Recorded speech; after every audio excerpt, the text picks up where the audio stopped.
What's going on, guys? Welcome back to Pat Outdoors. This is going to be part 3 of the 52 volt MX650 rebuild. I'm determined to get this bike back on the road by hopefully Sunday. It really depends if we get all the parts in on time and if we can make enough time to work on the bike before and after work this week. It's been pretty busy. I'm hoping that we can get it back together by Saturday or Sunday so that my buddy Nate can come over and test ride this thing, go up and down the street and confirm whether or not it does hit 40 miles an hour with a new setup. After reviewing some wiring diagrams for the Kelly controller, the ENC throttle, and all the other electrical components, it does look like I'm missing one component. I completely forgot that when I took off the throttle and replaced it with the ENC one with a built-in speed controller, the old one had a ignition switch that's built in, so I had to order a replacement one last night, but it's not a big deal because the one I ordered has a built-in voltmeter, which I wanted anyway, so it's gonna be a win, so we'll just leave that for a later step. For the meantime, I'm gonna finish putting all the other components back together, paint the wheels, get those on, get the battery in, work on the Kelly controller and the lighting. So we'll see how far we can get today.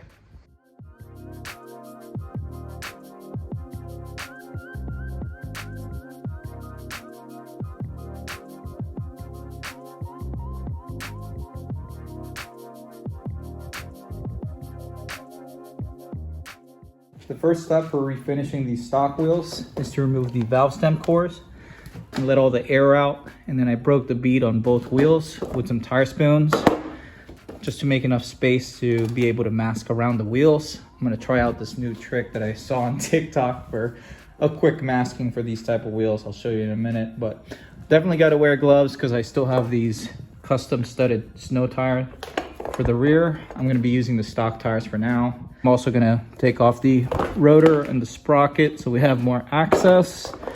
Start sanding everything down and prepping it for paint.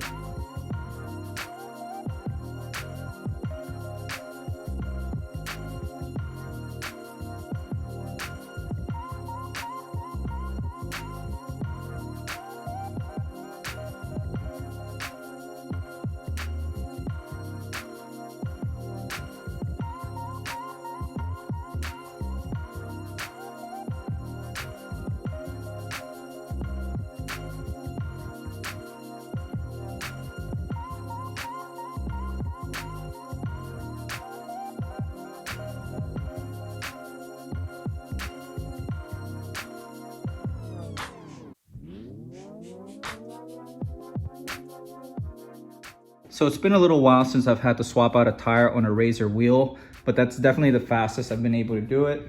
Certainly still a pain in the ass, but after doing a couple full-size dirt bike tires and getting the right tools to help with the job, it's definitely gotten a lot more manageable. If you are interested in checking out any of the tools or supplies that we're using for today's project, I will leave a link in the description where you can check it out.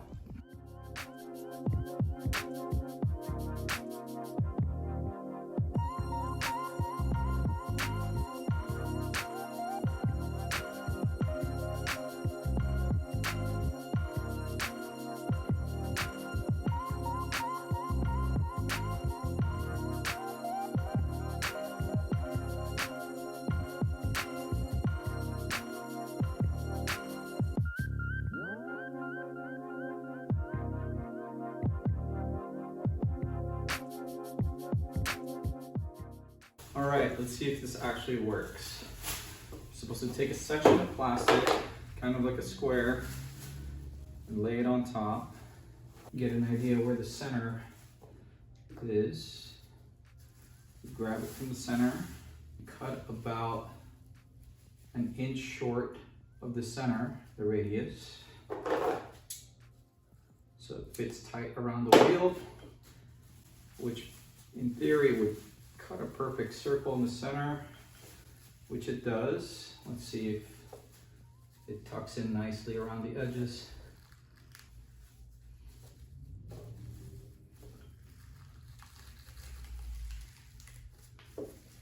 Looks to be working.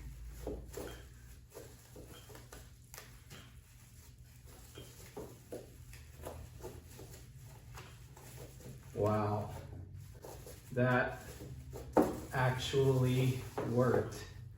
Perfectly wrapped around the whole rim. Let's try that again on the other side. That's amazing. Grab from the center. Cut about an inch short of the radius.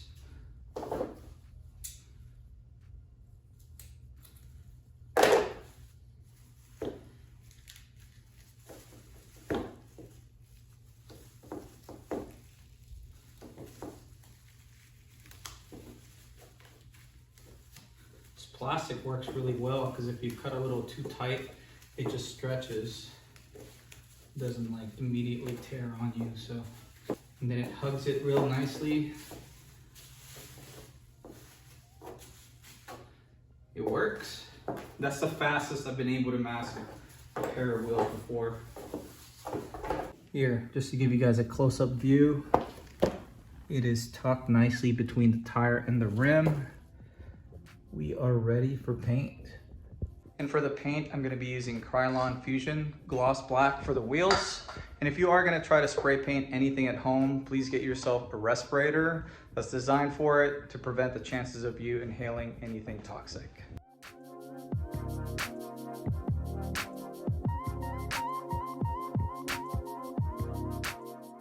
And here's how it looks after just 2 coats. Laid it down pretty thick to ensure it's got a glossy finish.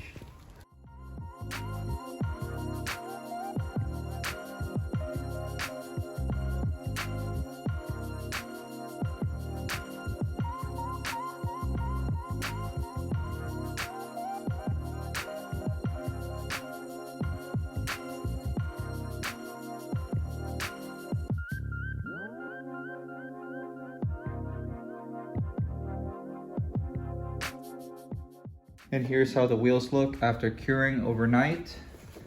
It's nice and glossy. I think it looks amazing considering it's spray paint.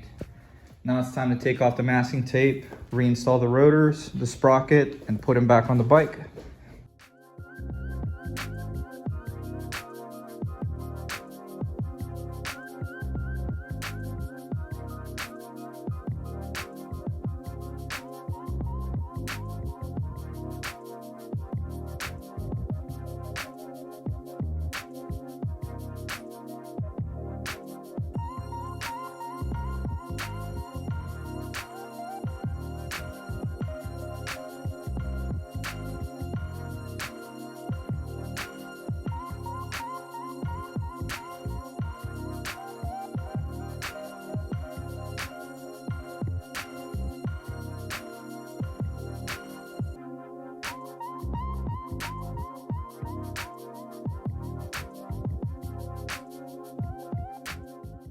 Looks like the package came in a little early. This should be my ignition switch with the built-in voltmeter.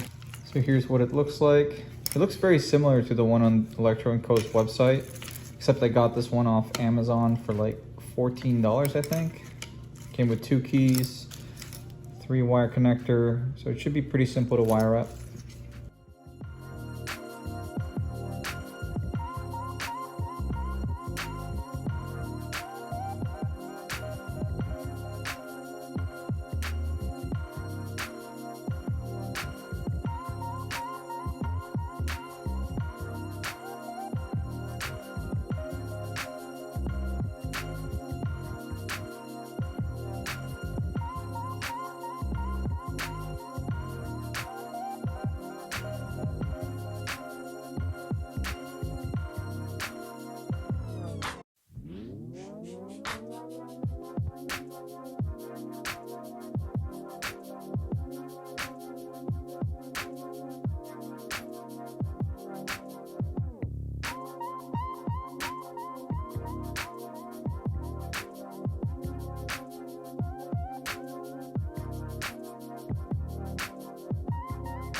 Here's how everything looks on the top side. Got the light switch here, 3-speed controller on the ENC throttle, And then this is we're not gonna see the voltmeter feature until I have the controller and stuff hooked up.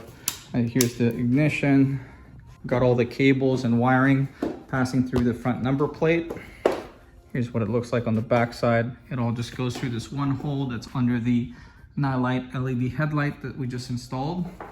And in case you're curious, this is a 12 volt meant for a car, but I've got a voltage step down converter that converts anywhere from 48 to 72 volts to a 12 volt output. So I've just got that wired in line. So this goes to your battery power source. So 72 volts in ground, 72 volts goes in, and 12 volts goes out. Passes through a 10 amp inline fuse. I'm gonna clean this up a little bit more. I just wanna show you how that works, how you wire up 12 volt accessories. Also installed just a stock rear brake caliper from my MX650 when that was new. I barely used this one, so we might as well use something newer. So I'm gonna wire this up to the battery just to test it out so I can show you guys how bright this thing is. Well, should definitely be plenty for night riding. All right, guys, unfortunately, like most adults, I still have some responsibilities to take care of, so this is all we have time for today. Luckily, I have all the parts that I need to complete this bike, so we should be able to get this thing running on the road by the next video. But if you found today's video helpful in any way, do me a favor and hit that like button. If you like this kind of content, want to keep up with some of my projects, such as the 52 volt MX650 rebuild, consider subscribing to this channel. But this is going to be it for today. Thank you for watching.